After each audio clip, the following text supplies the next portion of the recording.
प्यारे दोस्तों, हमारे नए नए प्रोग्राम्स देखने के लिए हमारे चैनल को सब्सक्राइब करें तथा नोटिफिकेशंस पाने के लिए बेल का बटन जरूर दबाएं।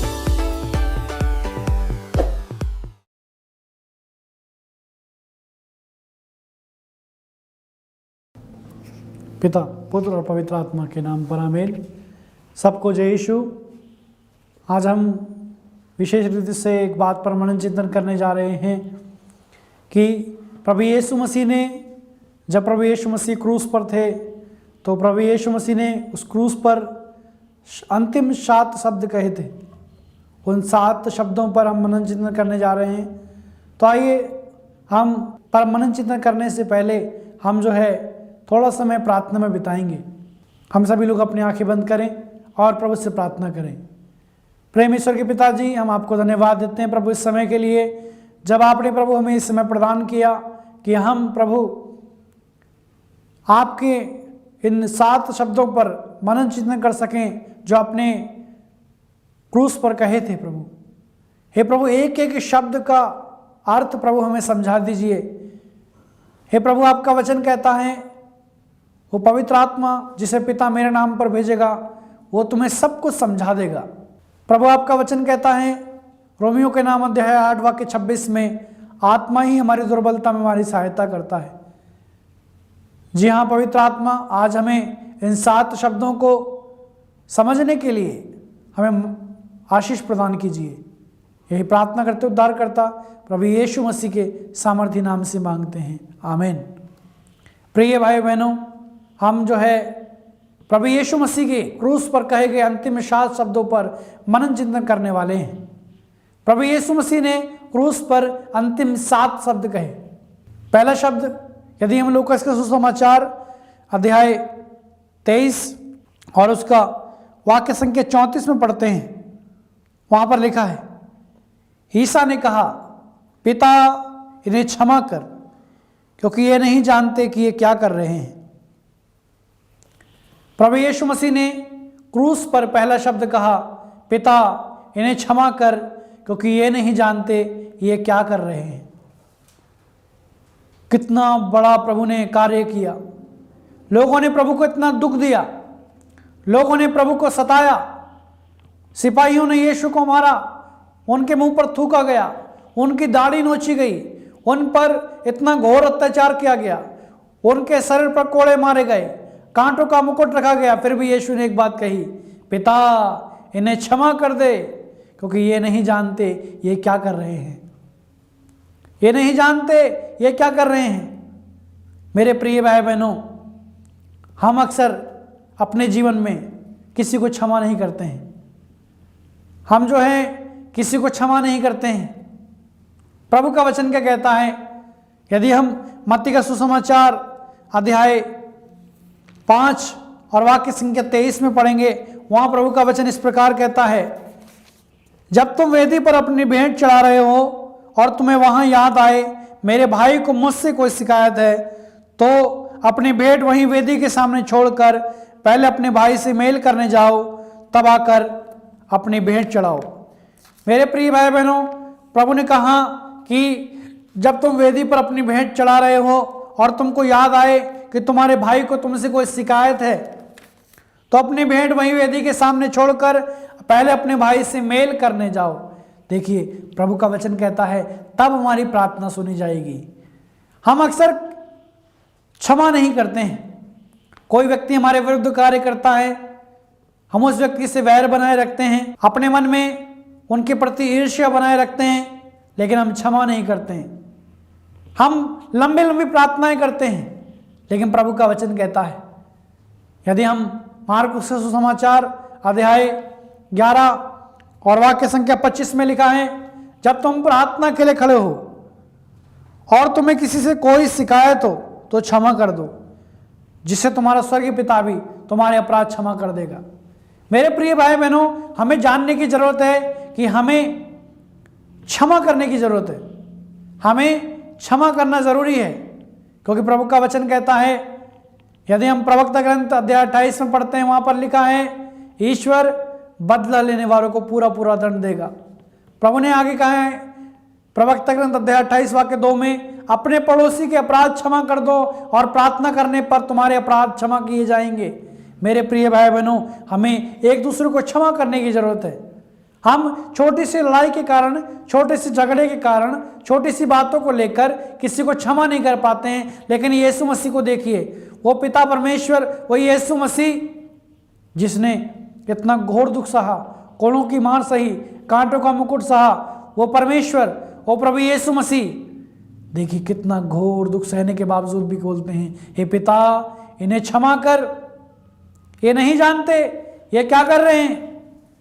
तो हमें एक बात जानने की जरूरत है, इस पहले शब्द से प्रभु हमें ये शिक्षा देते हैं कि हमें एक दूसरे को क्षमा करना है।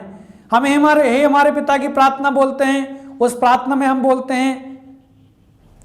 हैं जैसे हमने अपने अपराधियों को क्षमा किया है वैसे आप हमें क्षमा कर दो, लेकिन हम अपने अपराधियों को क्षमा नहीं करते हैं। तो आज से हमें एक काम करने की जरूरत है, हमें एक दूसरे को क्षमा करने की जरूरत है। दूसरा शब्द प्रभु हमसे कहते हैं संत लूकास के सुसमाचार अध्याय 23 वाक्य संख्या 43 में, यदि हम पढ़ते हैं वहां इस प्रकार लिखा हुआ है। संत लूकास के सुसमाचार अध्याय 23 वाक्य संख्या 43 में लिखा है, उन्होंने उससे कहा, मैं तुमसे ये कहता हूं तुम आज ही मेरे साथ परलोक में होगे। प्रभु ने ये दूसरा शब्द कहा क्योंकि प्रभु यीशु मसीह के आसपास दो डाकू थे, एक इस ओर और दूसरी उस ओर। हम यदि लूकास के सुसमाचार अध्याय 23 वाक्य संख्या 39 से पढ़ेंगे, वहां पर लिखा है, क्रूस पर चढ़ाए हुए कुकर्मियों में एक इस प्रकार ईसा की निंदा करता था, तू मसीह है ना तो अपने को भी और हमको भी बचा। पर दूसरे ने उसे डांट कर कहा, क्या तुझे ईश्वर का भी डर नहीं? तू तो यह वही दंड भोग रहा है, हमारा दंड न्याय संगत है, क्योंकि हम अपनी करनी का फल भोग रहे हैं, पर इन्होंने कोई अपराध नहीं किया है। तब उसने कहा, ईसा जब आप अपने राज्य में आएंगे मुझे याद कीजिएगा। मेरे प्रिय भाई बहनों, वो दो डाकू, एक डाकू ने प्रभु को अपशब्द कहे, प्रभु को कोसा, लेकिन दूसरे डाकू ने कहा, नहीं, हम तो अपना करनी का दंड भोग रहे हैं, इस मनुष्य ने, इन्होंने कुछ नहीं किया है, ये बिना पाप किए दंड भोग रहे हैं। तब प्रभु ने कहा, तुम आज ही मेरे साथ परलोक में होगे। प्रभु ने कहा, तुम आज ही मेरे साथ परलोक में होगे। इसलिए परमेश्वर ने उनसे कहा, तुम आज ही, क्योंकि यीशु मसीह आज का परमेश्वर है। हमारा प्रभु आज का परमेश्वर है, हमारा प्रभु कल का परमेश्वर नहीं है।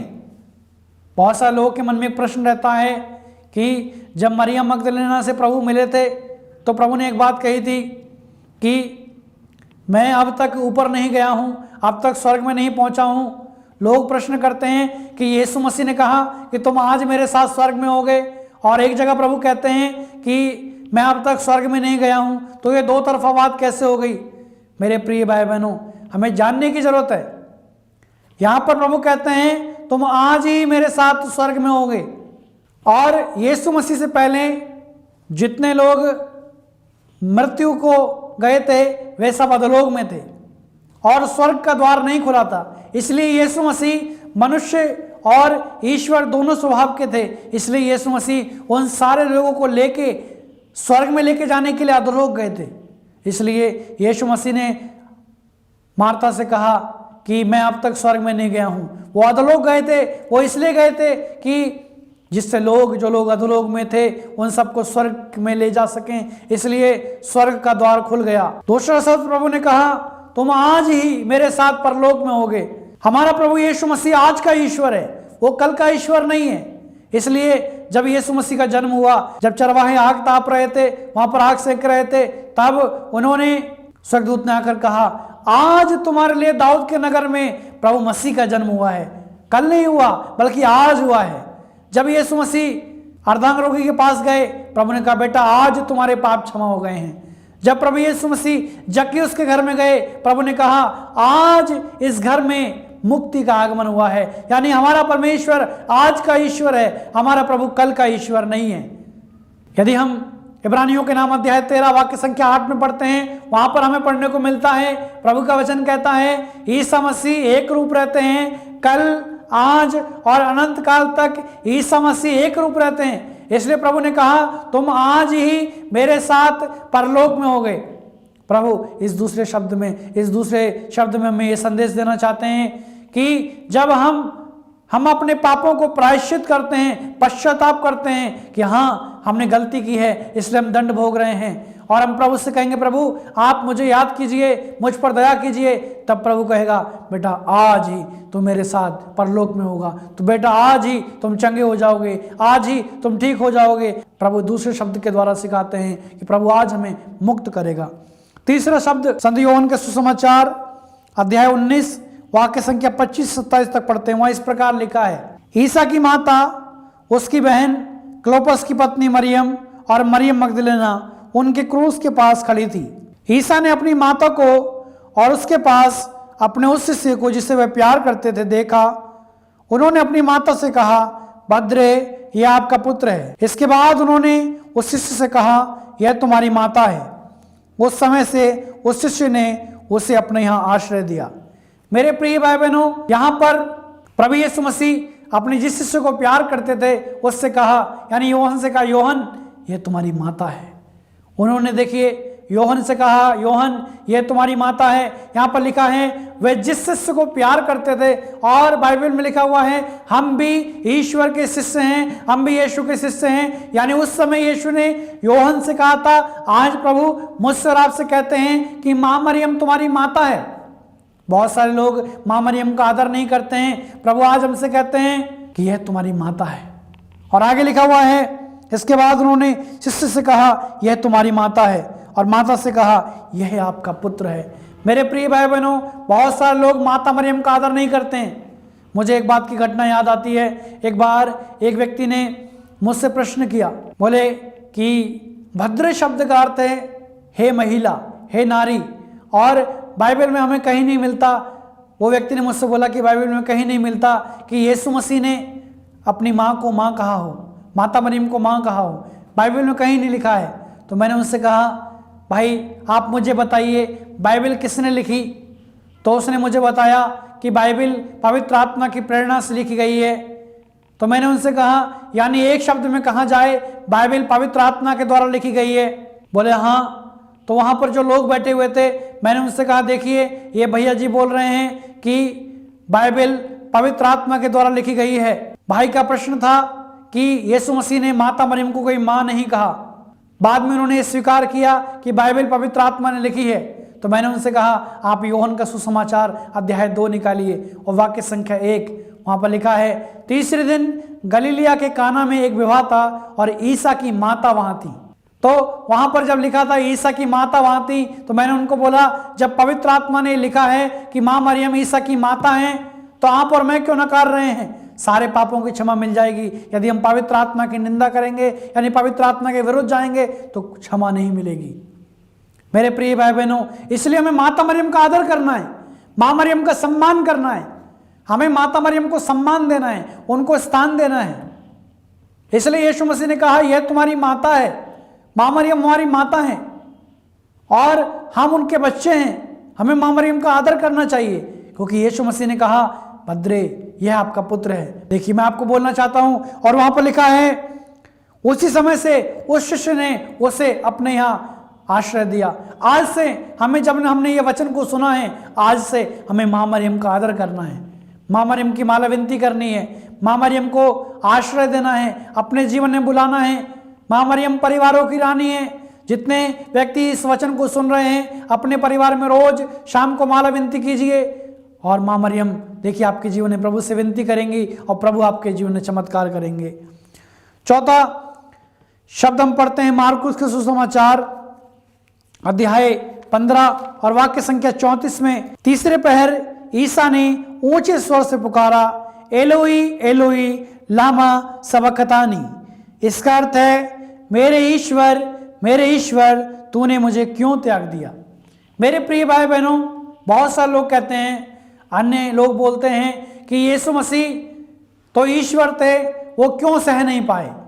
मैं आपको बताना चाहता हूं, प्रभु यीशु मसीह के अंदर 2 स्वभाव थे। वो उनके अंदर एक मनुष्य का स्वभाव भी था और उनके अंदर एक ईश्वर का स्वभाव भी था। प्रभु यीशु मसीह के अंदर 2 स्वभाव थे। वो ईश्वर भी थे और मनुष्य भी थे। इसलिए यदि हम लूकस के सुसमाचार अध्याय 2 में उसके वाक्य संख्या 52 में पढ़ते वहां लिखा है, ईसा की बुद्धि और शरीर का विकास होता गया, वह ईश्वर तथा मनुष्यों के अनुग्रह में बढ़ते गए। यानी प्रभु यीशु मसीह के अंदर 2 प्रकार के स्वभाव थे, एक मनुष्य का स्वभाव, एक ईश्वर का स्वभाव। इसलिए प्रभु ने ये बात जो कही कि हे मेरे ईश्वर तूने मुझे क्यों त्याग दिया, ये बात जो है प्रभु यीशु मसीह ने मनुष्य के स्वभाव से कही, हे ईश्वर तूने मुझे क्यों त्याग दिया।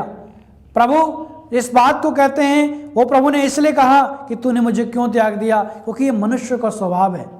कई बार मनुष्य के जीवन में दुख आता है, जब मनुष्य जीवन में परेशानी आती है, मनुष्य बोलता है मेरे माता पिता ने मुझे त्याग दिया, मेरे परिवार के लोगों ने मुझे त्याग दिया। तो यही जब प्रभु ने इतना कठिन दुख सहा, प्रभु ने इतना परेशानी से सही, यही बात प्रभु ने एक बार प्रार्थना में पहले कही थी। यदि हम लूकस के सुसमाचार अध्याय 22 में पढ़ते हैं, वहां पर लिखा हुआ है कि प्रभु यीशु ने जब गेतसेमनी बाग में प्रार्थना की तो प्रभु ने कहा कि पिता संभव हो तो ये प्याला मुझसे हटा ले, किंतु मेरी नहीं बल्कि तेरी इच्छा पूरी। इसलिए हमें जानने की जरूरत है कि प्रभु यीशु मसीह के अंदर 2 प्रकार के स्वभाव हैं, ईश्वरीय स्वभाव और मनुष्य का स्वभाव। और ये बात प्रभु ने कहा, हे मेरे ईश्वर तूने मुझे क्यों त्याग दिया, ये बात यीशु मसीह ने मनुष्य के स्वभाव से कही। तो हमें एक बात जानने की जरूरत है, जब हम अक्सर हमारे मन में, बहुत से लोगों के मन में गलतफहमी होती है कि ईश्वर, जब यीशु मसीह ईश्वर थे उन्होंने ऐसी बात क्यों कही। देखिए यीशु मसीह के अंदर मनुष्य और ईश्वर के दोनों स्वभाव थे। हम 5वें शब्द पर मनन चिंतन करेंगे। यूहन्ना के सुसमाचार अध्याय 19 और वाक्य संख्या 28 में यदि हम पढ़ते हैं, वहां पर इस प्रकार लिखा हुआ है, तब ईसा ने यह जानकर कि अब सब कुछ पूरा हो चुका है, धर्म ग्रंथ का यह लेख पूरा करने के उद्देश्य से कहा, मैं प्यासा हूं। यहां पर लिखा हुआ है, तब ईसा ने यह जानकर कि सब कुछ पूरा हो चुका है, धर्म ग्रंथ का लेख पूरा होने के उद्देश्य से कहा। यानी पुराने विधान में यीशु मसीह के बारे में बहुत सारी भविष्यवाणियां की गई कि वह मेमने की तरह कुचला जाएगा और उसकी आंख के सामने अंधेरा आएगा। विभिन्न प्रकार की भविष्यवाणियां कि प्रभु को कितना घोर दुख होगा, कितनी पीड़ाएं, कितनी समस्याएं यीशु मसीह को झेलनी पड़ेंगी। इस प्रकार बहुत सारी बातें पुराने विधान में लिखी थी। तब प्रभु ने उन सारी बातों को, उन सारे उद्देश्य को, उन सारे लेखों को पूरा करने के लिए प्रभु ने कहा, मैं प्यासा हूं। उस समय यीशु मसीह हो सकता है मनुष्य स्वभाव से पानी के प्यासे थे, उनको प्यास लगी होगी, लेकिन प्रभु आज जब ईश्वरीय स्वभाव से बात करते हैं तो प्रभु बोलते हैं, मैं तुम्हारी आत्मा के लिए प्यासा हूं, मैं तुम्हारी आत्मा के लिए प्यासा हूं। इसलिए यदि हम स्रोत ग्रंथ अध्याय 41 वाक्य संख्या 1 में पढ़ते हैं, वहां लिखा है, ईश्वर जैसे हिरणी जलधारा के लिए तरसती है, वैसे मेरी आत्मा तेरे लिए तरसती है। मेरे प्रिय भाई बहनों, बहुत सारे लोग, उनके अंदर गलत प्यास होती है। हम जक्यूस के बारे में पढ़ते हैं, जक्यूस, उसके अंदर पैसे की प्यास थी, वो पैसे के प्रति लालच उसके मन में भरा रहता था। लेकिन जब उसने प्रभु को देखने की प्यास जगाई, उसके अंदर प्यास जगी यीशु को देखने की, वो यीशु को देखने के लिए जिस रास्ते से यीशु आ रहे थे उसी रास्ते पे चलने लगा और वो गूलड़ की पेड़ पे चढ़ गया। देखिए उतनी प्यास जब जगी उसकी, तब प्रभु यीशु मसीह ने कहा, जक्यूस जल्दी नीचे आओ, आज मुझे तुम्हारे यहाँ ठहरना है। मेरे प्रिय भाई और बहनों, मैं आज आपको बताना चाहता हूं, प्रभु आज हमसे कहते हैं कि मैं तुम्हारे लिए प्यासा हूं, आ जाओ, आ जाओ। इसलिए मेरे प्रिय भाई बहनों, हमें जानने की जरूरत है, प्रभु हमारे लिए प्यासा है तो हमें भी प्रभु के लिए प्यासे होने की जरूरत है। जब हम प्रभु के लिए प्यासे होते हैं, प्रभु हमारे जीवन में चमत्कार करते हैं। इसलिए हमें प्यासे होने की जरूरत है। यदि हम ईसाया नबी का ग्रंथ अध्याय 55 और वाक्य संख्या 1 में पढ़ते हैं, वहां पर प्रभु का वचन इस प्रकार कहता है, तुम सब जो प्यासे हो पानी के पास चले जाओ, यदि तुम्हारे पास रुपया नहीं है तो भी आओ, मुफ्त में अन्न खरीद कर खाओ, दाम चुकाए बिना अंगूरी और दूध खरीद लो। जो भोजन नहीं है उसके लिए तुम लोग अपना रुपया क्यों खर्च करते हो, जो तृप्ति नहीं दे सकता उसके लिए परिश्रम क्यों करते हो। मैं आपको बताना चाहता हूं, बहुत सारे लोग, प्रभु का वचन कहता है तुम जो प्यासे हैं पानी के पास जाओ। ये प्रभु कौन से पानी के बारे में बात कर रहे हैं? जीवन का जल, वो यीशु मसीह जो जीवन का जल है उसके पास जाओ। मेरे प्रिय भाई बहनों, जैसे यीशु मसीह उस समय प्यासे थे, आज प्रभु यीशु मसीह मेरे और आपके लिए भी प्यासे हैं। तो हमें भी प्रभु के लिए प्यासा बनना है, उसके वचन के लिए प्यासा बनना है, उसके आत्मा के लिए प्यासा बनना है, उसके वरदानों के लिए प्यासा बनना है। छठी बात प्रभु, छठा शब्द प्रभु कहते हैं, योहन के सुसमाचार अध्याय 19 वाक्य संख्या 30 में हम पढ़ते हैं, ईसा ने खट्टी अंगूरी चक्कर कहा सब पूरा हो चुका है। सब पूरा हो चुका है। यह बात प्रभु ने क्यों कहा कि सब पूरा हो चुका है? बहुत सारे लोगों के मन में अनेक प्रकार के प्रश्न रहते हैं कि सब पूरा हो चुका है यीशु मसीह ने क्यों कहा? क्योंकि बहुत समय से यीशु मसीह जब इस संसार में आए, उन्हें मालूम था कि मुझे मरना होगा, इसलिए यीशु के दुख भोग के बारे में तीन भविष्यवाणी हुई थी। प्रभु यीशु मसीह ने कहा था कि मुझे महायाजकों शास्त्रियों के हाथों मार डाला जाना होगा, मैं दुख उठाऊंगा और मैं क्रूस पर मर जाऊंगा। प्रभु यीशु मसीह को अपना दुख याद आ रहा था, और जब प्रभु यीशु मसीह ने देखा कि हाँ एक एक करके सब कुछ पूरा हो रहा है, अंत में प्रभु ने कहा सब कुछ पूरा हो चुका है, सब कुछ पूरा हो चुका है। इसलिए पुराने विधान में लिखा हुआ है वे कुकर्मियों की श्रेणियों में रखे गए। बहुत सारे लोग अनेक प्रकार की बातें सोचते हैं प्रभु यीशु के दुख भोग के बारे में, लेकिन यहां पर प्रभु कहते हैं सब कुछ पूरा हो चुका है। इसलिए मेरे प्रिय भाई बहनों, हमें जानने की जरूरत है। हमें यहां पर लिखा है सब कुछ पूरा हो चुका है, क्योंकि वचन में लिखा है मुझे स्वर्ग और पृथ्वी पर पूरा अधिकार दिया गया है। अगर यीशु मसीह चाहते क्रूस से उतर सकते थे, अगर यीशु मसीह क्रूस से नीचे उतर जाते तो उस समय जो है लोगों को मुक्ति का द्वार नहीं खुल पाता, लोगों को मुक्ति नहीं मिल पाती। इसलिए यीशु मसीह ने कहा कि सब कुछ पूरा हो चुका है। हम 7वें शब्द पर मनन चिंतन करते हैं। लूकस के सुसमाचार अध्याय 23 वाक्य संख्या 46 में हम पढ़ते हैं, वहां इस प्रकार लिखा है, ईसा ने ऊंचे स्वर से पुकार कर कहा, पिता मैं अपनी आत्मा को तेरे हाथों सौंपता हूं। और यह कहकर उन्होंने प्राण त्याग दिए। मेरे प्रिय भाई बहनों, यहां पर प्रभु ने ऊंचे स्वर से पुकार कर कहा, पिता मैं अपनी आत्मा को तेरे हाथों सौंप देता हूं। देखिए, इतनी दुख की परिस्थिति में भी, इतनी समस्याओं की परिस्थिति में भी यीशु मसीह ने अपने दुख को, अपनी आत्मा को प्रभु के चरणों में सौंप दिया। तो हमें क्या करने की जरूरत है? हमें भी अपने सारे कामों को प्रभु को सौंपने की जरूरत है। इसलिए हम स्रोत ग्रंथ अध्याय 37 वाक्य संख्या 5 में पढ़ते हैं, वहां लिखा है, प्रभु को अपना जीवन अर्पित करो, उस पर भरोसा रखो और वह तुम्हारी रक्षा करेगा। हम सुक्ति ग्रंथ अध्याय 16 वाक्य संख्या 3 में पढ़ते हैं, वहां लिखा है, अपने सभी कार्य प्रभु को अर्पित करो और तुम्हारी सारी योजनाएं सफल होंगी। मेरे प्रिय भाई बहनों, हमें जानने की जरूरत है कि यीशु मसीह ने अपनी आत्मा तक को प्रभु के चरणों में सौंप दिया। तो हमें सौंपने की जरूरत है, हमें जो है प्रभु के चरणों में अर्पित करने की जरूरत है। और देखिए, जब प्रभु ने आरंभ से अंत तक प्रभु ने कोई पाप नहीं किया, प्रभु यीशु मसीह ने अपनी जिंदगी ईश्वर की इच्छा के अनुसार बिताई। लेकिन प्रभु यहां पर कहते हैं, पिता मैं अपनी आत्मा को तेरे हाथों सौंप देता हूं, क्योंकि ईश्वर, हे पिता ईश्वर, जैसे तूने मुझे जिस कार्य के लिए भेजा था वो कार्य आज मेरे मरने के द्वारा पूरा हो चुका है। मैं अपनी आत्मा को तेरे हाथों सौंप देता हूं।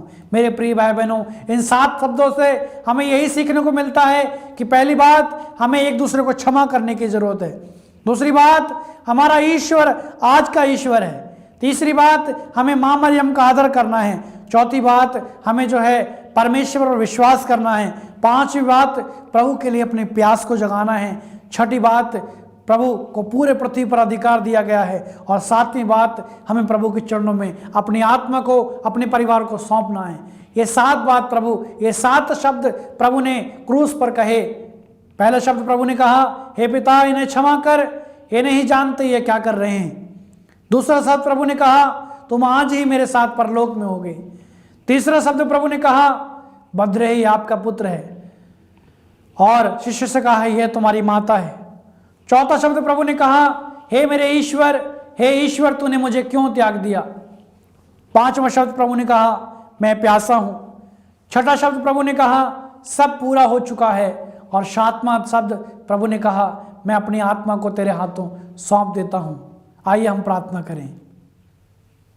प्रेम ईश्वर के पिताजी, हम आपसे प्रार्थना करते हैं, हम सभी को आपके शब्दों पर आपने मनन चिंतन करने की शक्ति दी। हम भी प्रभु इन शब्दों पर चलते हुए, इन शब्दों से जो शिक्षा हमें मिली है उस पर चलते हुए अपने जीवन में आगे बढ़ सकें। यही प्रार्थना करते उद्धारकर्ता प्रभु यीशु मसीह के सामर्थी नाम से मांगते हैं, आमीन। पिता, पुत्र और पवित्र आत्मा के नाम पर।